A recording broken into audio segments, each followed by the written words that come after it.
नमस्ते दोस्तों।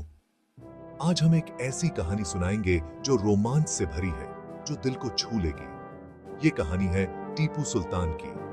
टीपू सुल्तान का नाम तो आपने सुना ही होगा, लेकिन उनकी जिंदगी के कई ऐसे राजा हैं जो शायद आप नहीं जानते। टीपू सुल्तान, जिन्हें मैसूर का शेर भी कहा जाता है,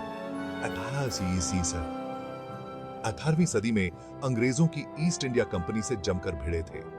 लेकिन क्या आप जानते हैं कि टीपू सुल्तान सिर्फ एक योद्धा ही नहीं, एक दूरदर्शी बादशाह भी थे। 20 नवंबर 1751 को टीपू सुल्तान पैदा हुए। उनके पिता हैदर अली ने मैसूर को एक ताकतवर राज्य बना दिया था। टीपू ने छोटी उम्र से ही पढ़ाई और मिलिट्री ट्रेनिंग शुरू कर दी थी।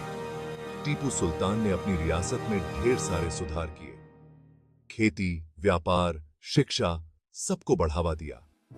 टीपू की सबसे बड़ी खासियत थी उनकी कमाल की रॉकेट टेक्नोलॉजी, जो उस दौर में किसी और आर्मी के पास नहीं थी।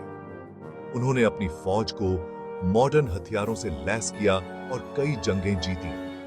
1782 में अपने पिता के गुजर जाने के बाद टीपू सुल्तान ने राजगद्दी संभाली।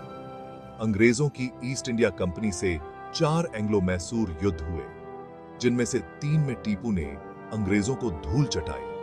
लेकिन चौथे युद्ध में 1799 में श्रीरंगपट्टनम की लड़ाई में उन्होंने अपनी जान दे दी। लेकिन टीपू सुल्तान की कहानी सिर्फ जंगों तक ही नहीं जाती। उन्होंने अपने राज्य में सभी धर्मों को बराबर का हक दिया, सबको साथ लेकर चले। उनके राज में कई मंदिर और मस्जिदें बनी।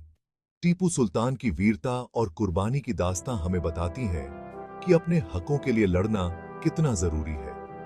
टीपू सुल्तान सिर्फ एक राजा नहीं थे, वो एक मिसाल थे, जो आज भी हमें हिम्मत और दृढ़ निश्चय का सब कर देते हैं। तो दोस्तों, ये थी टीपू सुल्तान की अनसुनी स्टोरी। अगर आपको ये वीडियो अच्छा लगा हो तो लाइक और सब्सक्राइब जरूर करें। मिलते हैं अगले वीडियो में। शुक्रिया।